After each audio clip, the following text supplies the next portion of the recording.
आचार्य उमा स्वामी विरचित तत्वार सूत्र, आचार्य पूज्यपाद स्वामी विरचित सर्वार सिद्धि टीका है। इसमें से 8वां सूत्र सत्संख्या क्षेत्र। तो ये सूत्र पे हमारा चर्चा चल रहा था। कल तक हमने सत प्ररूपना और संख्या प्ररूपना से सम्यक दर्शन का और सम्यक ज्ञान और जीवादि तत्वों का कैसे श्रद्धान किया जाता है, ज्ञान कैसे किया जाता है देख लिया। आज हम क्षेत्र प्ररूपना देखेंगे।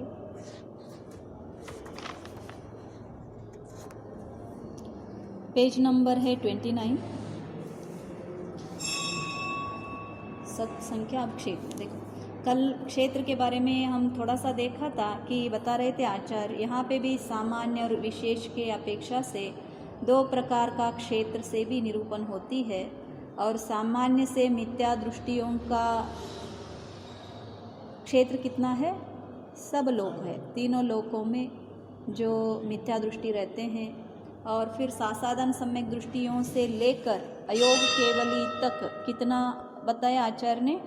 लोक का असंख्यातवे भाग प्रमाण, इवन पल्य का भी नहीं, असंख्यात संख्या का भाग प्रमाण। मालूम हो गया, मतलब पल्य से भी कम। हाँ, असंख्यातवे भाग प्रमाण। फिर सयोग केवलियों का लोक के असंख्यातवे भाग प्रमाण भी हो सकता है, और लोक के असंख्यात बहुभाग प्रमाण भी हो सकता है, और सब लोक क्षेत्र भी हो सकता है। ये सहयोग केवली के हिसाब से, क्योंकि जो लोग क्या करते हैं, समुद्घात करते हैं ना, केवली समुद्घात। जो लोक पूर्ण करते हैं उस समय पूर्ण लोक का क्या करते हैं, उतना बड़ा सा अपना शरीर बना देते हैं। तो इसी के हिसाब से एक रज्जु की क्या है, सिर्फ लेंथ जैसे बोलेंगे ना। हाँ, एक रज्जु है। ऐसा कहाँ है? नीचे का 14 रज्जु, ऊपर जाते जाते 5 रज्जु बनता है, राइट। एक रज्जु बनता है, फिर 5 बनता है। हाँ, 343 वो क्यूब है ना, क्षेत्र बोलते हैं। वॉल्यूम, क्षेत्र भी नहीं, वॉल्यूम बोलते हैं। हाँ, वॉल्यूम बोलते हैं। उसके संख्या का भाग कैसे हो जाएगा? मतलब प्रश्नावली में जो 14-13 तक के वो पाए जाएंगे, मतलब बाकी का। अच्छा, रज्जु बोल रहे इसीलिए असंख्यात क्यों हुआ बता रहे आप? मतलब असंख्यात टाइम्स कैसे हो गया है प्रश्नावली? हाँ का और बाकी का सब। हाँ, वो एग्जिस्टेंस नहीं है, मैथमेटिक्स के लिए लेते हैं बस। लोक तो एक ही है, लेकिन असंख्यात लोक प्रमाण, मतलब ऐसे असंख्यात लोकों को लगाएंगे तो कितना होगा संख्या, उतना बड़ा बताने के लिए बोलते हैं। लोक तो एक ही है, त्रसनाड़ी भी एक ही है। ये असंख्यात वे भाग प्रमाण। हाँ तो एक भाग में रहेंगे। हाँ, एक भाग में रहेंगे, लेकिन पूरा प्रश्नावली हाँ, तो बाकी का जितना है वो संख्या टाइम्स तो नहीं है ना। मतलब ऐसे एक राजू का है, अगर हाँ, ऐसे एक राजू का करें तो फिर 7 से ही हो गया, आप 70 है। 343 का। हाँ, लेकिन त्रसनाड़ी में भी पूर्ण रूप से कहाँ रहते हैं वो लोग? त्रसनाड़ी भी बहुत बड़ा सा है ना, सभी जगह में रहते हैं ऐसा नहीं है। मालूम हो गया ना। तो इसीलिए आचार्य बता रहे हैं बस सिर्फ असंख्यात वे भाग प्रमाण।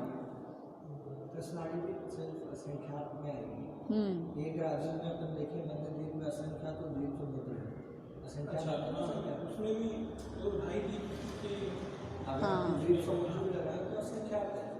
इवन एक ही राज्य में होता है, तो यहाँ 14 राज्यों में देखेंगे तो अच्छा, इसमें केवल पंचेंद्रिय लोक का प्रमाण लेना, पहला लोक का प्रमाण लेके फिर उसको असंख्यात से भाग करना। आई थिंक इनका क्वेश्चन ये था कि एक राज्य में असंख्यात कैसे हो रहा है ना? नहीं, एक राज्य को असंख्यात कैसे कह रहे हैं वो उनका क्वेश्चन था।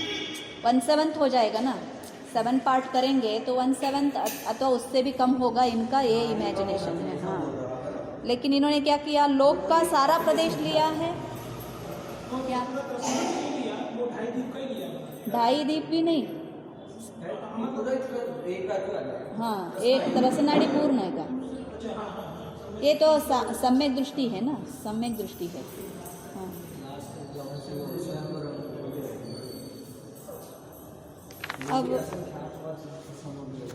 अब 30 का देखेंगे, पेज नंबर। देखो, अब ये सामान्य से हुआ, आचार्य ने इतना ही बताया है, क्योंकि सभी जीव सब जगह पे होते हैं। यहाँ पे विशेष नहीं किया, सासादन सम्यक दृष्टियों से लेकर अयोग केवली तक किया है, राइट। तो मतलब सभी गुणस्थानों को ले लेना, और सिर्फ सयोग केवली के लिए लोक प्रमाण दिया है। अब विशेष से मार्गना के हिसाब से देखेंगे, सैटरडे संडे नहीं लेना है ना। अलौकिक गणित ले लीजिए। ओ अच्छा ऐसा मैंने समझा नहीं लेना है। हाँ हाँ, ओ मुझे आपकी थोड़ा पीपीटी दे देना कल, हाँ मैं एक बार पढ़ लूँगी।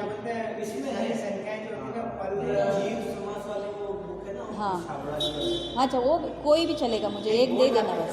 हाँ बोर्ड तो चाहिए। बोर्ड नीचे से जाएंगे वो वाला, और मार्कर तो नहीं है, बोर्ड नीचे रखेंगे। मैं आज थोड़ा कल और आज पढ़ लूँगी। वैसे भी मैंने महावीर आचार्य की भी गणित शास्त्र स्टार्ट किया था, स्टार्टिंग में ही बंद हो गई है अभी। अच्छा है ये सब एक साथ। हाँ उनका भी अच्छा है। देखो अब विशेष की अपेक्षा गति मार्गना के अनुवाद से नरक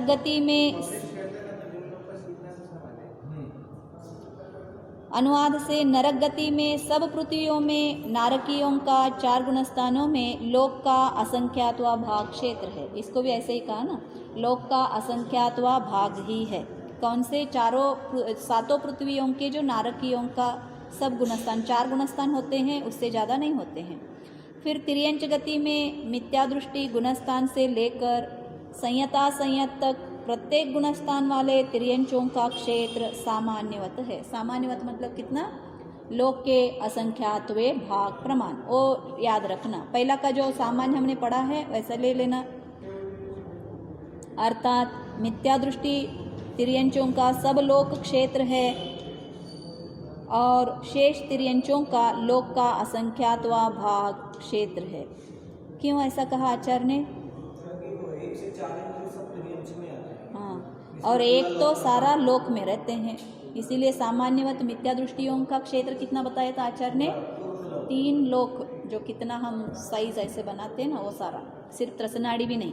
तो इसीलिए सब लोक में तिर्यंच है, लेकिन नारकी सिर्फ असंख्यात्वा भाग प्रमाण है।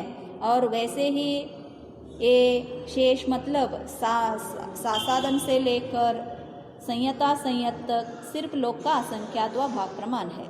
फिर मनुष्य गति में मिथ्या दृष्टि से लेकर अयोग केवली तक प्रत्येक गुणस्थान वाले मनुष्यों का क्षेत्र कितना होगा? लोक के असंख्यात्वा भाग। क्यों? सिर्फ मध्य लोक में रहते हैं, और तो इसीलिए आचार्य ने क्या कहा इसको? लोक का असंख्यात्वा भाग प्रमाण ही है। फिर सयोग केवलियों का सामान्यवत मतलब कैसे लेना? सामान्य में पहले कोष्टक बताए ना, क्या बताया? लोक के असंख्यात्वा भाग अथवा लोक के असंख्यात बहुभाग अथवा लोक प्रमाण।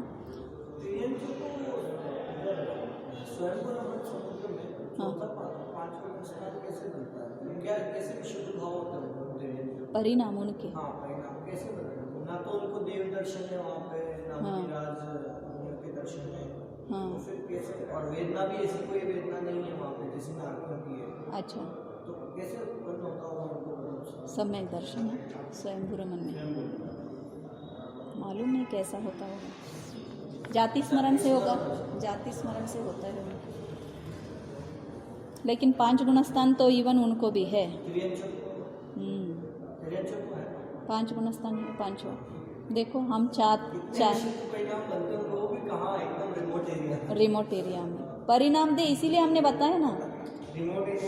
हाँ, ज़्यादा विशुद्ध परिणाम वहाँ पे ही बनते हैं।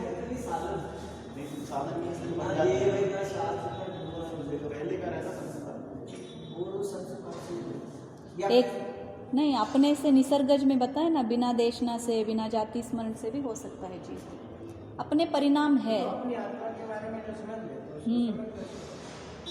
सम्यक दर्शन के लिए आत्म परिणाम ही मेन है। ये ऊपर के सारे, नीचे के सारे क्या है? निमित्त है, निमित्त है, निमित्त कारण है। इससे आपको मतलब बताएं कि भाई पहुंच ही जाओगे वहाँ पे, ऐसा नहीं है, ये तो निमित्त है। हाँ, निमित्त से हमें अपने को पाने का पुरुषार्थ करना है। देखो, तिर्यंच गति के जीव बिना सहायता से अपने आप को पा रहे हैं, तो हम नहीं कर रहे हैं, तो ये हमारी बहुत कमज़ोरी है actually. We should try it.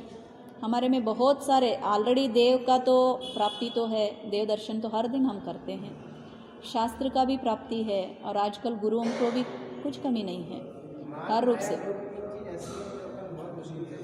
हाँ हाँ, कुटिलता ज़्यादा है। हाँ, मान पहले में रखते हैं, अहंकार ही मेन कारण है। जो अहंकार ममकार बाद में रखते हैं, अहंकार ही मेन कारण है, जीव आगे ना बढ़ सकता।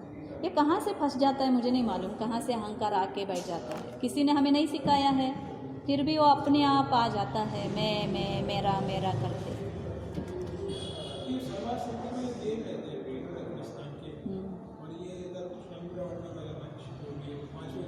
देखो उनसे भी जो पांचवें गुणस्थान वाला स्वयंभू रमन का त्रियंच का जो सुख है वो ज़्यादा है। हाँ, परिणाम भी विशुद्ध इनका ज़्यादा, पांचवें गुणस्थान वाला, और सुख भी स्वसंवेदन भी इनका ज़्यादा है। मालूम हो गया, चतुर्थ से पंचम का जो सुख है, आनंद है, वो ज़्यादा है, परिणाम विशुद्ध उसका ज़्यादा है। पांचवें से छठवा का ज़्यादा, छठवा से सातवें का ज़्यादा, सुख भी ऐसा ही बढ़ती जाती है परिणाम। तो इसीलिए बोला जाता है ना, जब चतुर्थ गुणस्थान में जीव जो आनंद आत्मानुभूति का करता है, वो करने के बाद यहाँ की तीनों लोक का ऐश्वर्य उसको मिले, और जो खुद का आनंद मिला है उसको एक तुलनात्मक करेंगे तब भी मैच तक नहीं होगा। जो आनंद अंतरंग सी प्राप्ति होती है ना, वो विभिन्न है, तो उसका रस छूट जाता है। बाहर की जो हमारी रस आ रही है ना, ये सारे से मुझे सुख मिलेगा सुख मिलेगा, वो रस अपने आप टूट जाता है। वही एक विचित्र है। इसीलिए अपने में कोशिश करना है, अंतरंग में परिणाम को, दृष्टि को लेके जाना है और देखना है मैं कौन हूँ। बहुत दिन तो नहीं लगेंगे, लेकिन एक साथ एक ही टाइप का परिणाम रख के अगर आप प्रयास करोगे, बहुत जल्दी से प्राप्ति हो जाएगा। थोड़ा सा प्रयास करते वक्त तड़प रहती है। जैसे ध्यान करते वक्त भी नमोकार मंत्र में इधर उधर न जाते हुए अपने दृष्टि को लगाना है, तब कितना तड़प होता है ना होता। कभी प्रैक्टिस किया है? जो बहुत वाइब्रेशन और बहुत दूर तक जा रही थी अपनी जो लक्ष्य, वो एक में कंसंट्रेट करना है ना, तो जो बाद की सारे होते हैं वो आपको डिस्टर्ब करने लगते हैं, जैसे भूत आदि करके डिस्टर्ब करते हैं, मुझे मत छोड़ो मुझे मत छोड़ो ऐसे। तो इतना ही प्रयास यहाँ पे भी है। ये आचार्य भी बोलते हैं स्टार्टिंग अंत में बहुत कष्टदायक है, तो इसीलिए जीव छोड़ता है। लेकिन बाद में क्या हो जाता है, जैसे व्यसन की एक प्रैक्टिस लग गई तो बाद में उसमें ही रमणता आ जाती है जीव को, तो बाद में वो क्या हो जाता है, उसमें रमणता आता है, बाह्य में उसको कुछ रुचि नहीं लगते हैं। तो ये भिन्नता है, लेकिन स्टार्टिंग तो थोड़ा सा है। मनुष्य गति में मिथ्या दृष्टि से लेकर अयोग केवली तक प्रत्येक गुणस्थान वाले मनुष्यों का क्षेत्र भी लोक का संख्यात्वा भाग है। सयोग केवलियों का सामान्यवत क्षेत्र। कषाय उत्पन्न होने के कारण क्या है? कर्म है, मान माया लोभ, वही तो है। हाँ उसको कुछ ना कुछ तो निमित्त कारण चाहिए कि भाई इस कारण से वो तो अब हाँ, 4 बोलते हैं कारण कर्म के उदय के, एक क्षेत्र, काल, भाव और भव। मालूम हो गया? ये 4 कारण से जीव को कर्म की उत्पत्ति होती है। निमित्त मिला तो क्या हो जाता है, उदयावली में उसका काल अभी पका भी नहीं है, फिर भी वो उदय में आ जाता है निमित्त प्राप्त होने के कारण। और स्थिति, उसका स्थिति पक गया तो भी कर्म का उदय आ जाता है, क्यों, उतना स्थिति के लिए आपके है ना। और फिर क्या, क्षेत्र, वो भी कैसा लेना, क्षेत्र भी निमित्त के हिसाब से जाना। जैसे मंदिर में आए तो परिणाम भिन्न है, मालूम हो गया, घर में है तो परिणाम भिन्न है, ऑफिस में है तो परिणाम भिन्न है, आदमी कौन सा है, एक ही है। तीर्थ यात्रा में जाएंगे तो परिणाम भिन्न है। तो क्षेत्र के हिसाब से भी कर्मों की उत्पत्ति भिन्न भिन्न आ जाते हैं। तो इसीलिए, और भव के हिसाब से जो नारकीयों के कर्म के उदय के जो वे है, और वहाँ पे जो कर्म की उदय आने वाले हैं वही आएंगे, और यहाँ पे जो मनुष्य गति में जो कर्मों की उदय आएगा वही आएगा। इसीलिए भव के अपेक्षा भी जो कर्मों की उदय आना है नहीं आना है, इसमें भी संबंध है। तो ये चारों देखेंगे। जो उदय का ही एक अधिकार है ना, बहुत बड़ा सा अधिकार गौमटसार में है, कर्मों की उदय का 2 चैप्टर से। उसके भंग भी करते हैं, कौन कौन से गुणस्थान में कितने कितने कर्मों की मैक्सिमम उदय हो सकती है एक साथ में, तो उसका बताते हैं। तो ये सारा हम पढ़ेंगे तो मालूम होगा।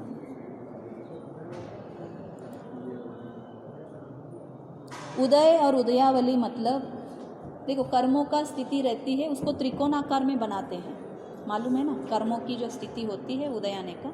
तो उदयावली मतलब स्टार्टिंग के एक आवली में, एक आवली मालूम है ना, समय से भी बड़ा जो होता है, सेकंड जो यूनिट है वो आवली है। एक आवली में कितना कर्मों की उदय आने वाला है पहला ही डिफाइन हुआ ही रहता है आपका। एक आवली में भी फिर से भाग करते हैं ना, एक एक समय के हिसाब से। एक आवली का एट ए टाइम उदय नहीं आता, एक आवली का एक समय का उदय आया, दूसरा समय का आया, वो आवली में कितने समय बनते हैं उसका एक क्या बनाया रहता है, टेबल बनाया रहता है। सभी स्पर्धक उसमें लगे रहते हैं, कौन कौन से कर्म कितने तीक्ष्ण परिणाम से कितना अनुभाग है उसका, वो सब डिफाइंड है।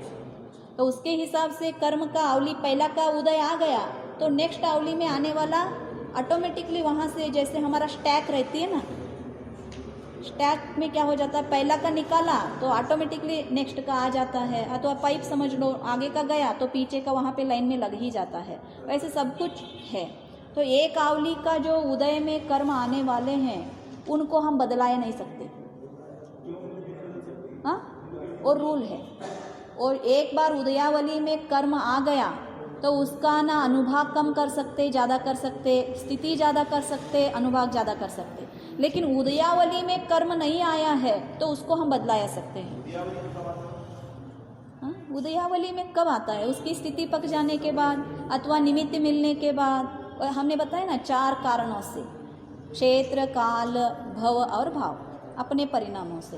ये चारों के कारण कर्म का, जैसे बादल है लेकिन बादल बरसने के लिए निमित्त चाहिए ना, जहाँ पे ज़्यादा पेड़ है वहाँ पे क्या करेगा, ऑटोमेटिकली बादल वहाँ पे बरसाएंगे, है ना। तो उसी रूप से जहाँ पे निमित्त मिल जाते हैं, अगर उदयावली में कर्म नहीं है, पीछे है, तो भी वो उदयावली में आकर उदय में आ जाता है। यही निमित्त का एक विशेषता है। तो उसको अट्रैक्शन करने की शक्ति, जैसे लोह चुंबक होती है, आयरन को कैसे अट्रैक्ट करती है, वैसे अपने में कर्म प्रकृतियाँ है तो निमित्त बाहर में मिला तो कर्म प्रकृति उदय में आ सकती है।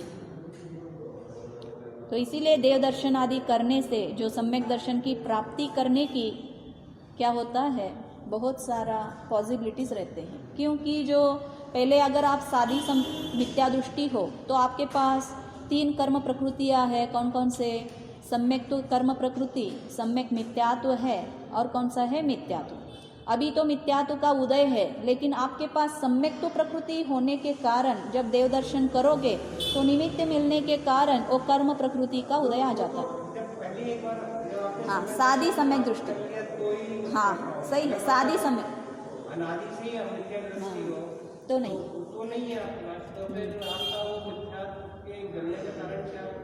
मिथ्यात्व। अब तब मिथ्यात्व गलता है ऐसे नहीं करते, तो वो प्रथमोपशम में डेफिनेशन भिन्न है ना, 5 करण लब्धि करना पड़ता है। इनके लिए जो सादी मिथ्या दृष्टि है उसके लिए 5 लब्धियाँ नहीं है इनके लिए, हाँ। तो लेकिन इसके लिए 5 लब्धियाँ का ज़रूरत है। पहला कौन सा होना चाहिए, एक क्षायक्षमिक लब्धि होना चाहिए।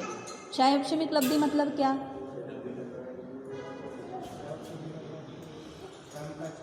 हाँ, क्षायोक्षमिक लब्धि मतलब जो परिणाम है किसका, जीव का, जो परिणाम है अनंत गुणे विशुद्ध से परिणाम होने लगते हैं। अनंत गुना विशुद्ध हो अथवा अनंत गुना अनुभाग जो पाप कर्म प्रकृतिया का है वो कम में उदय होने के आरंभ होते हैं।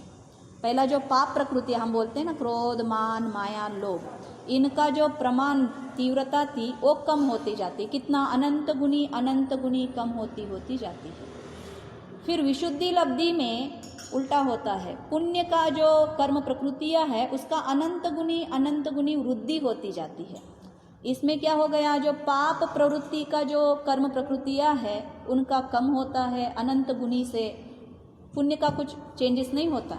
और यहाँ पे क्या होता है, पुण्य प्रकृतियों का अनंत गुनी, मालूम हो गया, अनंत से गुणाकार करना है, टाइम्स, 10 टाइम्स बोलेंगे, 100 टाइम्स बोलेंगे, 1000 टाइम्स बोलेंगे, ऐसा अनंत टाइम्स। ओके, एक समय का नेक्स्ट समय में कैलकुलेशन करेंगे परिणाम, तो अनंत गुना विशुद्ध रहेगा। तो ऐसे हर समय कितने तक, अंतर मुहूर्त तक रहेगा। फिर देशनालब्धि मिलेगा जीव को, कोई मुनि मिलेंगे, कोई साधर्मी, मैंने बोला ना, सिर्फ सम्यक दृष्टि जीव गुरु मिलना चाहिए उनको, मुनि ही होना चाहिए, कोई रूल्स नहीं है, सम्यक दृष्टि होना चाहिए। जो जीव, कैसा सम्यक दृष्टि, आत्मा का प्राप्ति जिसको हुआ है, जो जीव मिलना चाहिए, उससे जो देशना मिलेगा उसको देशनालब्धि कहते हैं। उससे, उसमें क्या मिलता है वो भी मैंने बताया है। देशनालब्धि में यही 6 द्रव्य, 5 आस्तिकाय और 7 तत्व, 9 पदार्थ, इसी का क्या मिलेगा, देशना, और इसी का अर्थ इसको पहचान में आएगा तब। तत्व और द्रव्य, पंचास्तिकाय, इनके स्वरूप में इसको भी विश्वास हो जाएगा। ये केला क्या है, व्यवहारने से है, अभी निश्चयने से नहीं। मालूम हो गया, ये देशनालब्धि। फिर इसके बाद क्या, कौन सा लब्धि करेगा, प्रायोग्य लब्धि करेगा। मालूम हो गया, प्रायोग्य लब्धि में हमने क्या कहा था, यहाँ पे और विशुद्धि अनंत गुनी ही बढ़ता रहता है, लेकिन इसमें गुण संक्रमण आदि करने को स्टार्ट करता है। जो इवन क्या हो जाता है, कितने कर्म प्रकृतियों की, वो क्या बोलते हैं उसके, कर्म प्रकृतियों का उदय भी बंद हो जाता है। बहुत सारे कर्म प्रकृतियों का मतलब कितने, 35 या 36 है ना, जो 7वें 6वें गुणस्थान तक जो कितने कर्म प्रकृतियाँ है, और मिथ्यात्व के कितने हैं, मिथ्यात्व के 16, राइट। फिर 25 दूसरे गुणस्थान के हैं, तीसरे गुणस्थान का 0 है। इन सारे का बंध विच्युति हो जाती है, कहाँ पे, प्रायोगिक लब्धि में। तो इसीलिए इनके परिणाम बहुत बड़े से हैं, और अभव्य है तो प्रायोगिक लब्धि के एंड तक आता है, और करण लब्धि नहीं चढ़ सकता। और करण लब्धि चढ़ने वाला भव्य रहता है। करण लब्धि में पहले बार में, पहले स्टेज में, पहले समय में चढ़ गया तो हो गया, वो एंड तक जाएगा, अंतर्मुहूर्त तक। उसमें 3 लब्धियाँ होते हैं। पहले का कौन सा, अदप प्रवृत्तिकरण, अपूर्वकरण और अनिवृत्तिकरण। यहाँ पे सारे विशुद्ध परिणाम रहते हैं।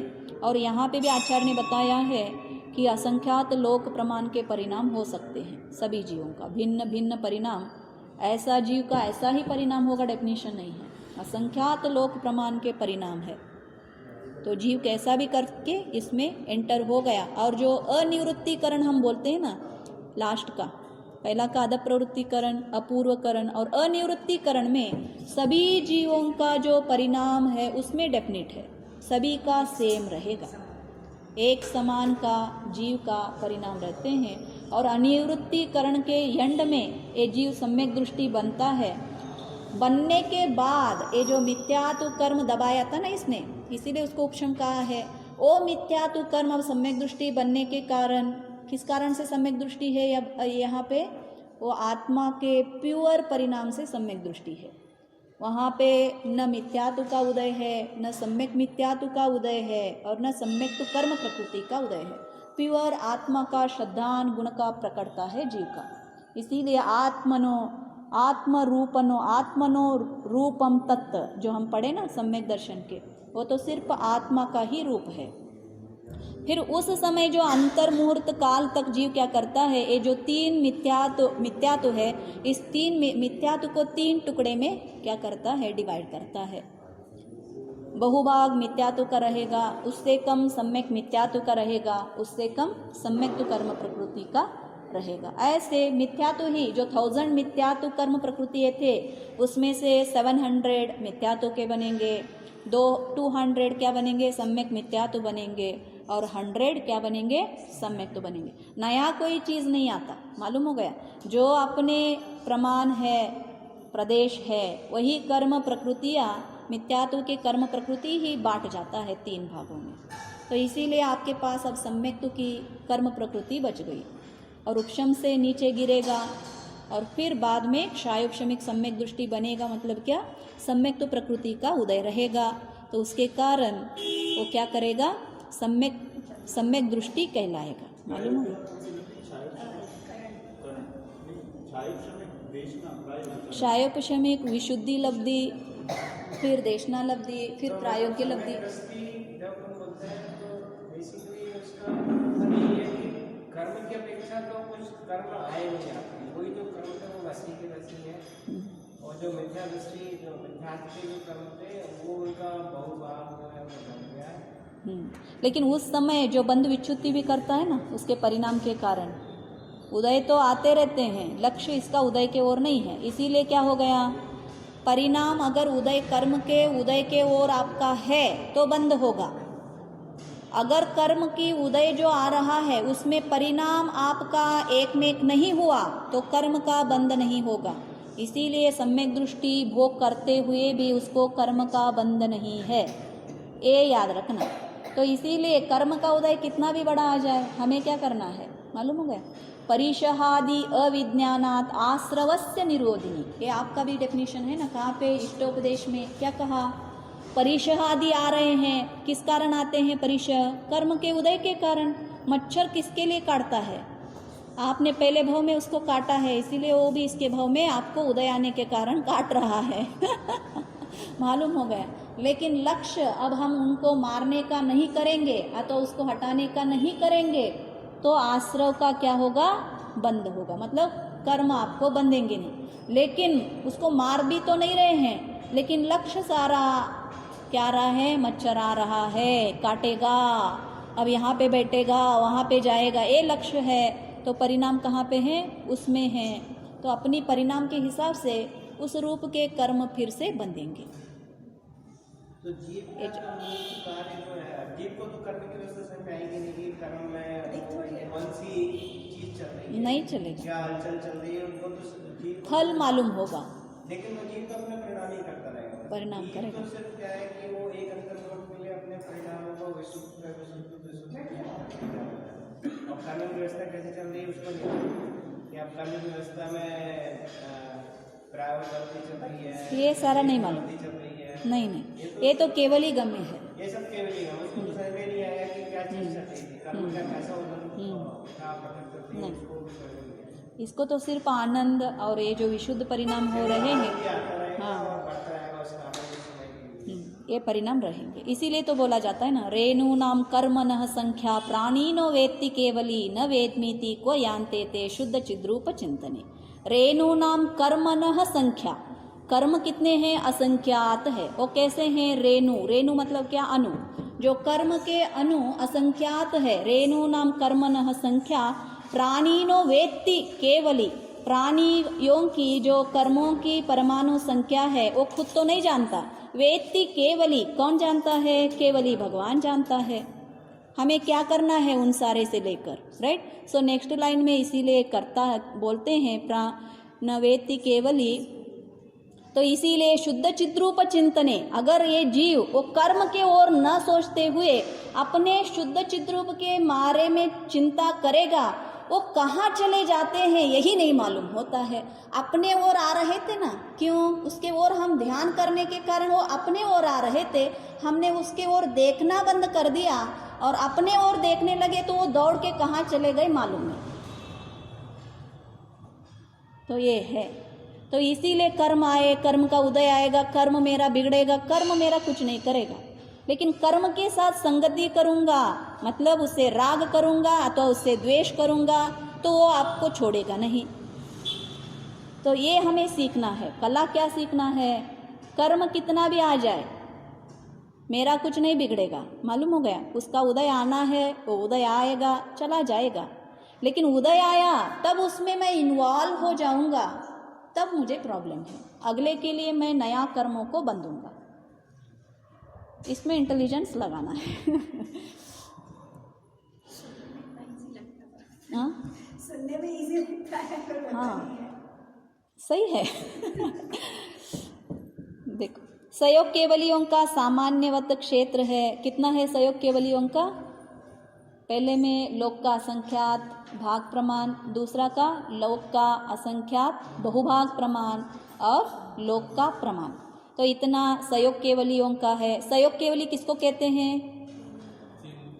सही है, लेकिन रियलिटी में सयोग केवली किसको कहते हैं? हाँ, जो तीर्थंकर कर्म प्रकृति का उदय है, समोत्सर में सारे रहते हैं ना, उन सारों को हम क्या करते हैं? सयोग केवली। और जो उपदेश दे रहे हैं, जो विहार आदि कर रहे हैं, वो सारे सयोग केवली रहते हैं। मालूम हो गया? अयोग केवली ये सारा नहीं करेंगे, तो जो उपदेश आदि, दिव्यध्वनि आदि, गंधकुटी आदि जो जिसका लगेगा वो सारे कौन से हैं? सयोग केवली। अयोग केवली का समय बहुत कम है, सिर्फ 5 स्वर जो उच्चारण करने की समय है उतना ही उनका समय है। मालूम हो गया? तो जो हम भगवान की पूजा करते हैं ये सारे सयोग केवली है, तीर्थंकर आदि। फिर देवगति में सब देवों का 4 गुणस्थानों में लोक का असंख्यात्वा भाग क्षेत्र है। मालूम हो गया? हमने नरक गति का देखा, हाँ, पेज नंबर 30। अब सेकेंड पैराग्राफ पढ़ेंगे। पहला का मालूम हो गया ना?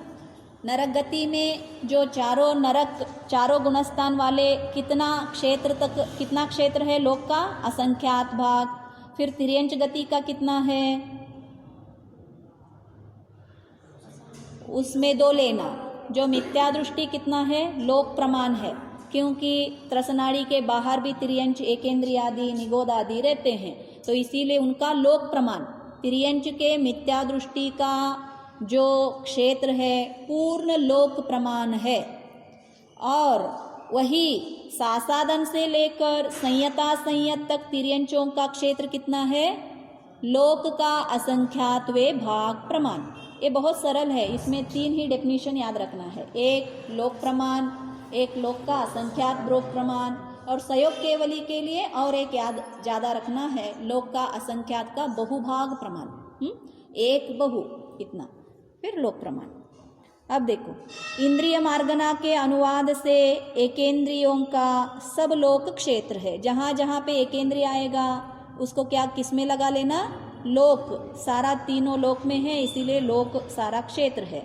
फिर विकलेंद्रियों का लोक का असंख्यात्वा भाग क्षेत्र है, और पंचेंद्रियों का मनुष्यों के समान क्षेत्र है, वो भी लोक का असंख्यात्वे भाग प्रमाण। काय मार्गना के अनुवाद से पृथ्वी काय के लेकर वनस्पति काय तक के जीवों का सब लोक क्षेत्र है। मालूम हो गया? तो एकेंद्रिय कहाँ कहाँ पे आएगा वो सारा याद रखना, लोक का प्रमाण आएगा। और त्रसकाइयों का पंचेंद्रियों के समान मतलब लोक के असंख्यात भाग। फिर योग मार्गना के अनुवाद से मिथ्या दृष्टि से लेकर सयोग केवली तक प्रत्येक गुणस्थान वाले वचन योगी और मनोयोगी जीवों का लोक का असंख्यात्वा भाग क्षेत्र है।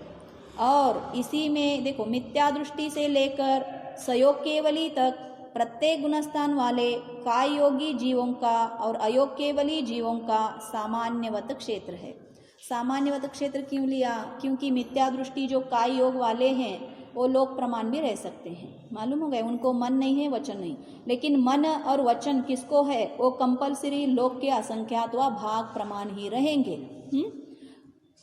फिर वेद मार्गना के अनुवाद से मिथ्या दृष्टि से लेकर अनिवृत्ति बादर तक प्रत्येक गुणस्थान वाले स्त्री वेदी और पुरुष वेदी जीवों का लोक का असंख्यात्वा भाग क्षेत्र है। क्यों? क्योंकि नपुंसक अब कितना रहेंगे? लोक का प्रमाण रहेंगे। स्त्री वेदी पुरुष वेदी ये क्या होते हैं? तो ये पंचेंद्रियों में होता है, तो इसीलिए आचार्य ने क्या कहा? इनका लोक का असंख्यात्वा भाग प्रमाण। तथा मिथ्या दृष्टि से लेकर अनिवृत्ति बादर तक प्रत्येक गुणस्थान वाले नपुंसक वेदी जीव। क्यों यहाँ पे अनिवृत्ति बादर तक नपुंसक वेदी लिया? हाँ, कोई पुरुष है और उसका वेद कौन सा है? भाव वेद, नपुंसक वेद है, लेकिन वो भी 9वें गुणस्थान तक जा सकता है, तो इसीलिए आचार्य ने यहाँ पे उसका भी लिया। अनिवृत्ति बादर तक प्रत्येक गुणस्थान वाले नपुंसक वेदी जीवों का और अपगत वेदियों का सामान्यवत क्षेत्र है। मतलब ये भी लोक प्रमाण भी रह सकते हैं। नपुंसक वेदी एकेंद्रिय जीवों को ले लिया तो लोक प्रमाण है, और वही नपुंसक वेदी मनुष्य, तिर्यंच, नरक, नारकी इनको ले लेंगे तो लोक का असंख्यात भाग प्रमाण है।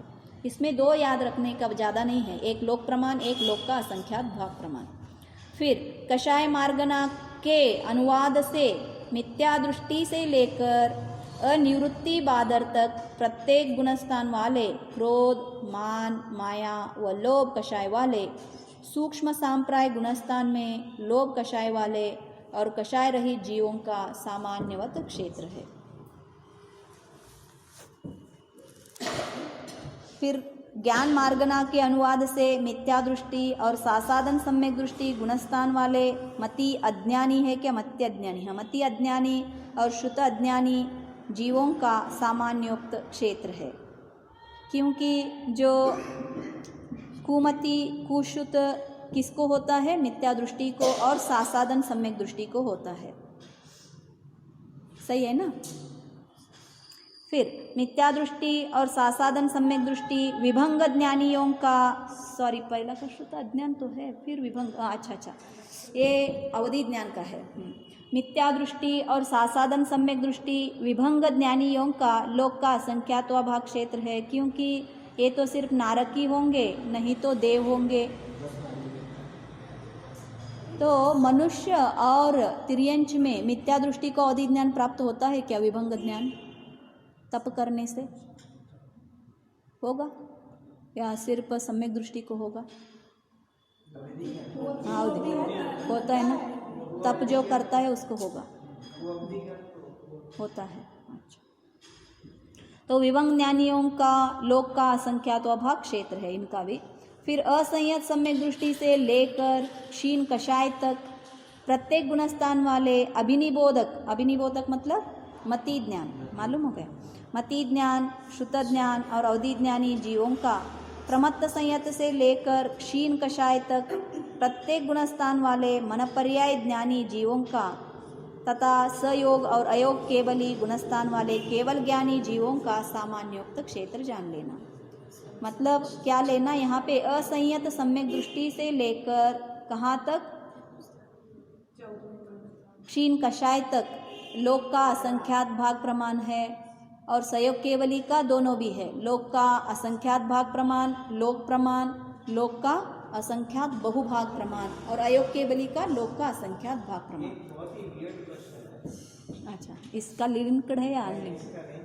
जो केवली मतलब जो जीव के आत्मा के परिणाम, हाँ, जो जीव के आत्मा के परिणाम, जीव आत्मा भिन्न है। डिस्कशन किया कि केवली गम है कि कर्म की प्रकृति कैसी चल रही है उसकी। जब वो उदय आएगा, घिरेगा, विशुद्धि बढ़ा रहा है, तो जो वो विशुद्धि बढ़ा रहा है, जो उसके परिणाम है, वो भी केवली गम है कि वो केवली गम नहीं है? केवली गम में तो सब है, और जो विशुद्ध परिणाम हो रहे हैं वो जीव को खुद को भी मालूम होता है। वो जीव को खुद को मालूम हाँ, होता है। कि हाँ, मेरे परिणाम कैसे हो रहे हैं। अब क्योंकि अपन सम्यक दृष्टि की परिभाषा ऐसे लगा रहे हैं कि जो कर्म की प्रकृतियां हैं वो पुण्य प्रकृति बढ़ रही है, पाप प्रकृति है, वो तो सम्यक दर्शन का भी नहीं है, वो तो पहले के इसमें है ना, कौन से? विशुद्धि लब्धि और क्षायप्स विक्लंदी का। बनाया। फिर उसके बाद देश लब्धि भी उसके, हाँ, मुनि का तो किसी का तो सहयोग मिला नहीं, तो उसके खुद के उसके अंतर के परिणाम उसको देश में मिलाएंगे। फिर उसके बाद वो अगली प्रायोग लब्धि में जाएगा, वो अपने परिणाम को ही करता है वहाँ पे। फिर उसके बाद जब वो फिर करण लब्धि चढ़ेगा। जब करण लब्धि में जब वो एंटर कर रहा है, तो वो जीव का कार्य तो जो है वो अपने परिणामों को ही विशुद्ध करना है वहाँ पे। बाकी कर्म की व्यवस्था के अनुसार उसके वो क्या बोलते हैं, परिणाम बदल रहा है, बाकी बंद विच्छित्ति हो रही है, बाकी सब बाकी सारे कर्मों की बंद विच्छित्ति करते वो वहाँ पे हो रही है, कर्म की व्यवस्था कर रही है। तो जब वो सम्यक दृष्टि हो गया, मतलब उसने अन्य वृत्तिकरण परिणाम कर लिए, जब उसमें दृष्टि हो गया, तो देखा जाए तो कर्म की प्रकृति में तो कोई चेंज नहीं आया, क्योंकि मिथ्यात्व का जो था वो हट गया था उस समय के लिए। अब मिथ्यात्व के उसने 3 टुकड़े कर लिए, वो भी अपने आप ही चल रहे हैं, उसमें जीव की कोई व्यवस्था नहीं है। जीव के अनुसार तो वो सब खाली चल रहा है, जीव तो अपने विशुद्धि कर रहा है। अब जब वो 3 में से कोई एक का उदय आएगा, तब वो समझेगा कि अब मेरा जो उपयोग है, अब उसमें किसी एक जीव में से किसी एक में जाएगा। सही है, जब उसका उपयोग है। लेकिन तब तक के लिए जब वो सम्यक वो कैसे कहलाएगा कि मैं सम्यक दृष्टि हो गया हूँ? ये भी केवली कम नहीं होगा, क्योंकि वही दोनों भी बताते हैं कि मैं यही सम्यक दृष्टि बन गया, क्योंकि इसने अब अपने भी वो कर लिए। मतलब देखो, मैं एक तो सिर्फ नाम है ना, सम्यक दर्शन, सम्यक ज्ञान, सम्यक चारित्र, मैं सम्यक दृष्टि हूँ, मिथ्या दृष्टि हूँ, ये सिर्फ बाह्य व्यवहार के लिए हमने बताया है। लेकिन उसको अनुभूति होती है, मालूम होता है कि अपूर्व, जो पहले कभी भी ऐसा आनंद मैंने नहीं किया था, मालूम हो गया ज़िंदगी में ऐसे सुख अथवा आनंद की प्राप्ति जो जीव ने कभी भी नहीं किया था, तो उसको ये अलग मुझे प्राप्ति हो गया है, ये पहचान तो उसको होता है। लेकिन ये सम्यक दर्शन ही है ऐसा नहीं मालूम होता, नहीं होता। तो उसके लिए बोलते हैं आचार्य, आगम से वो अपनी परिणामों को कंपैरिजन करेगा, अगर आगम की प्राप्ति होगा दृढ़ करने के लिए, नहीं तो ऐसा ही चलता रहता है। वो सम्यक दृष्टि मालूम होकर ही सम्यक दृष्टि रहेगा ऐसा कुछ नहीं है, उसके परिणाम। और देखो, सम्यक दर्शन होने के बाद क्या बताया था मैंने, सभी का स्थिति कम हो जाता है। जो कितना था, कितने कोटा कोटि का अंत कोड़ा कोड़ी बन जाता है, स्थिति पहले कम हो गया और अनुभाग भी बंद कम हो गई है। हाँ, 4 स्थानीय का द्विस्थानीय बन गई है। किसके? पाप प्रकृतियों का, पुण्य प्रकृतियों का नहीं बनता, पुण्य प्रकृतियों का 4 रहेगा, लेकिन पाप प्रकृतियों का 2 रहेगा। तो इससे उसको विशुद्धि और जो आनंद सिर्फ उस काल में ही नहीं, उसके बाद भी रहता है, तो ही फील्स ऑलवेज गुड। और जो हम बोलते हैं ना, ये क्रोध, मान, माया, मत्सर औरों को देखकर ये परिणाम ऑटोमेटिकली चले जाते हैं। अब हम प्रयास करते हैं ना, मुझे क्रोध ना आए, किसी को देखकर ईर्ष्या ना आ जाए, किसी के बारे में निंदा करने की प्रवृत्ति, ये अपने आप आते हैं और हम फोर्स करते रहते हैं ये ना आ जाए, ये ना आ जाए, वो ऑटोमेटिकली नहीं आता है। ये उसका शक्ति है सम्यक दर्शन का। इनमें परिणाम भिन्न हो जाते हैं ना, बदल गया। तो इसीलिए बोलते हैं कितने आत्मा में हमारी प्रवृत्ति बढ़ती बढ़ती जाती है, ये जो अशुभ परिणाम है उसका प्रभाव घटता घटता जाता है। इसको कोई करने की आवश्यकता नहीं है, ये ऑटोमेटिकली आ जाता है, पुरुषार्थ भी नहीं लगाना पड़ता है इसको। तो ये विशेषता है इसका। तो इसीलिए तो आगे बढ़ते हैं, कुछ ना कुछ तो प्राप्ति होगा। इसका जो शक्ति थी, दबाव कर दिया ना उन्होंने, जो रस देने की शक्ति था कर्मों का, अपने आत्मा की शक्ति से इसका रस उन्होंने कम कर दिया है। तो इसीलिए जो समय सार की स्तुति है उसमें भी कहा है, रसबंधम शिथिलक्कुम। रस मतलब क्या? अनुभाग। बंध, शिथिल, शिथिल होना मतलब क्या? कम होना। किससे? समय सार पढ़ने से ही केड़ु अदरिम, पढ़ना भी नहीं, सुनने से।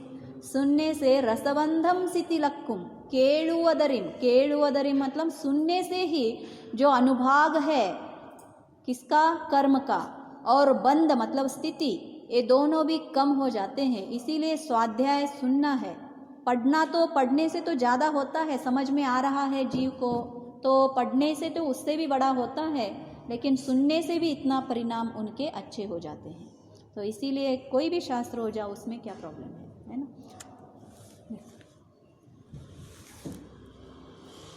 फिर कौन सा था हमारा? अच्छा, यहाँ पे आ गए। संयम मार्गना के अनुवाद से प्रमत्तादि 4 गुणस्थान वाले सामायिक और छेदोपस्थापना और प्रमत्त अप्रमत्त गुणस्थान वाले परिहार विशुद्धि संयत जीवों का, सूक्ष्म सांप्रदायिक संयत जीवों का, उपशांत मोह और 4 गुणस्थान वाले यथाख्यात विहार विशुद्धि संयत जीवों का, और संयता संयत तथा 4 गुणस्थान वाले असंयत जीवों का सामान्योक्त क्षेत्र कितना रहेगा? वही लोक का असंख्यात भाग प्रमाण। क्योंकि पंचेंद्रिय जीव है, एकेंद्रिय का तो इंक्लूड कर ही नहीं सकते हैं, तो उनका जीवों का तो लोक का क्षेत्र कितना है? असंख्यात भाग। सिर्फ त्रसनाड़ी में ये जो पंचेंद्रिय जीव रहते हैं। दर्शन मार्गना के अनुवाद से मिथ्या दृष्टि से लेकर क्षीण कषाय तक प्रत्येक गुणस्थान में चक्षु दर्शन वाले जीवों का लोक का संख्यातवा भाग प्रमाण है। क्योंकि एकेंद्रिय जीवों में चक्षु नहीं रहता है, तो चक्षु दर्शन वाले तो कितना रहेंगे? लोक के असंख्यात भाग प्रमाण। लेकिन अचक्षु ले लेंगे तो क्या हो जाएगा? वो लोक प्रमाण आ जाएंगे। मिथ्या, हाँ, क्षेत्र हमने लोक से लिया है ना, 3 लोक, ऊर्ध्व, मध्य और अधोलोक। उसमें त्रसजीव लोकनाड़ी में रहते हैं। तो जो लोकनाड़ी को हमने क्या कहा, लोक के असंख्यात व भाग प्रमाण। लोक में कितने प्रदेश आते हैं ना, उस प्रदेश को असंख्यात से भाग करना है, तो उसमें से एक आ जाता है ना, उस एक भाग को लेना। रोटी में 4 भाग करना और 1 भाग लेना, तो उसको हम कैसे बोलते हैं, 1/4। ऐसे लोक का एक मानना और उसको असंख्यात से भाग करना और 1 लोक हो जाता है ना, इसको एक प्रमाण बोलते हैं। एक ले लिया तो उतना ही क्या है, ये जीव है। फिर अचक्षु दर्शन का देखना, मिथ्या दृष्टि से लेकर क्षीण कषाय तक प्रत्येक गुणस्थान वाले अचक्षु दर्शन वाले जीवों का सामान्योक्त क्षेत्र जान लेना। मिथ्या दृष्टि कौन सा, एकेंद्रीय रहेगा तो लोक प्रमाण रहेगा, अन्य सारे लोक के असंख्यात भाग प्रमाण रहेंगे। फिर तथा अवधि दर्शन वालों का अवधि ज्ञानियों के समान कितना, लोक का असंख्यात भाग प्रमाण, और केवल दर्शन वालों का केवल ज्ञानियों के समान कितना रहेगा, 3 लेना। यहाँ पे 3 डेफिनेशन लेना, लोक के असंख्यात भाग प्रमाण, लोक का असंख्यात बहुभाग प्रमाण और लोक प्रमाण। क्यों, सहयोग केवली आते हैं ना, सहयोग केवलियों का लेना है ना, वो केवल समुद्घात करते हैं, समुद्घात करेंगे केवली, तो उसको ये बताते हैं। अब लेशा मार्गना के अनुवाद से मिथ्या दृष्टि से लेकर असंयत सम्यक दृष्टि तक प्रत्येक गुणस्थान वाले कृष्ण, नील और कापोत लेशा वाले जीवों का सामान्योक्त क्षेत्र जान लेना। फिर मिथ्या दृष्टि से लेकर अप्रमत्त संयत तक प्रत्येक गुणस्थान वाले पीत और पद्म लेशा वाले जीवों के लोक का असंख्यात व भाग प्रमाण रहते हैं। फिर मिथ्या दृष्टि से लेकर क्षीण कषाय तक प्रत्येक गुणस्थान वाले शुक्ल लेशा वाले जीव।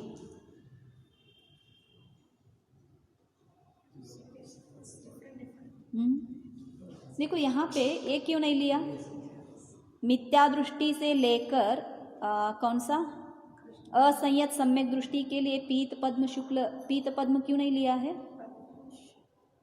नहीं लिया है ना।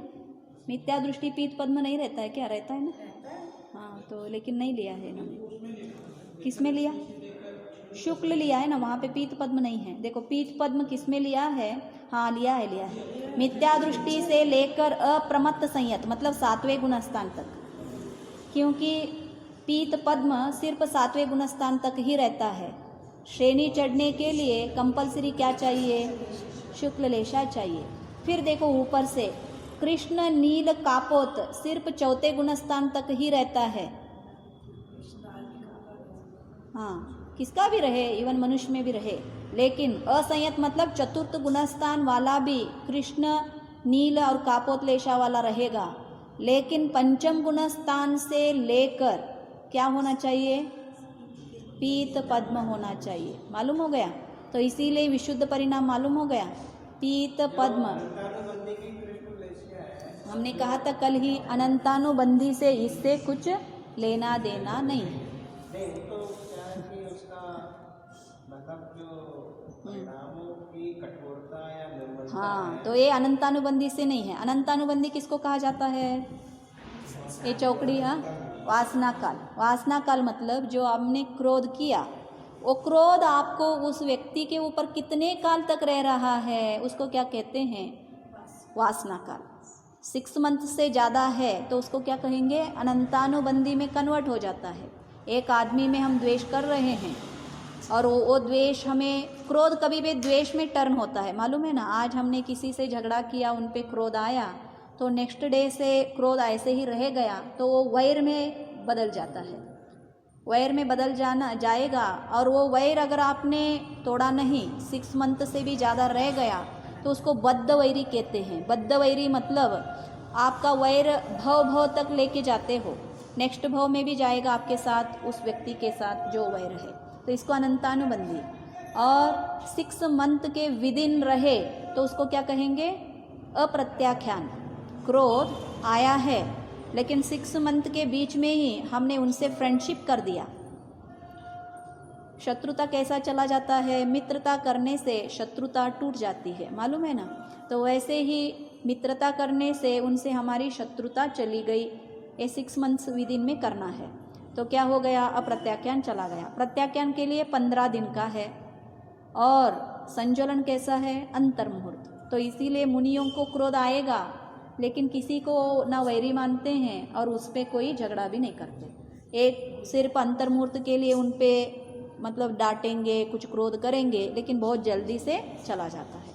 उनमें से और हमारे में से भिन्नता ये रहता है। ये इससे लेना देना नहीं। लेशा के लिए हमने क्या बताया, इंटेंसिटी, कितना तीव्रता से आ रहा है क्रोध, कितना मंदता से आ रहा है, इसमें 6 भाग करेंगे। तीव्रतर, तीव्रतम, तीव्र और मंदतर, मंदतम, मंद। तो इसके हिसाब से आपका कौन सा लेशा है वो डिफाइन होता है। तो इसीलिए पंचम गुणस्थान वर्ती जीव है। देखो अब इससे भी क्या मालूम हो जाता है, कृष्ण लेशा वाला मुनि नहीं रहता है। जो क्रोध आता है, बहुत जोर से क्रोध आए, मारे पीटे, चाकू से लगाए और लेकर यहाँ, हमारी क्रोध आया तो हम क्या करते, घर में जो अपनी ही वस्तु रहते हैं उनको ही मार पीट तोड़ देते हैं। बहुत अच्छे से पैसे से देकर लाए रहते हैं और एक ही क्षण में तोड़ देते हैं। करते हैं ना करते। तो इसको कृष्ण लेशा, ऐसा कोई मुनि रहता जो आहार दे रहे हो और अच्छा नहीं है, इसमें क्या गया, बाल आ गया, थाड़ सिरी एक मार दो, करेंगे क्या, ऐसे नहीं करते। तो इतना तीव्र रूप का क्रोध उनका नहीं रहता है। क्रोध आएगा थोड़ा सा, लेकिन ऐसा नहीं। कैसा रहेगा, पीत पद्म वाला रहेगा। किस कहाँ तक, अप्रमत्त तक। फिर आगे जो शुक्ल लेशा वाला है, मतलब श्रेणी चढ़ने वाला है, उसका तो कंपलसरी कौन सा लेशा रहेगा, शुक्ल लेशा रहेगा। तो ये पढ़ते पढ़ते वक्त भी हमें मालूम हो जाता है लेशा कहाँ कहाँ तक कितना कितना होते हैं। फिर भव्य मार्गना के अनुवाद से, और ये तो सामान्य जान लेना जो कैसे कैसे गुणस्थान है उसके हिसाब से लोक और लोक प्रमाण और लोक के असंख्यात भाग प्रमाण। भव्य मार्गना के अनुवाद से 14 गुणस्थान वाले भव्य जीवों का सामान्योक्त क्षेत्र है और अभव्यों का सबलोक क्षेत्र है, क्योंकि एक इंद्रिय भी इसमें आ जाते हैं।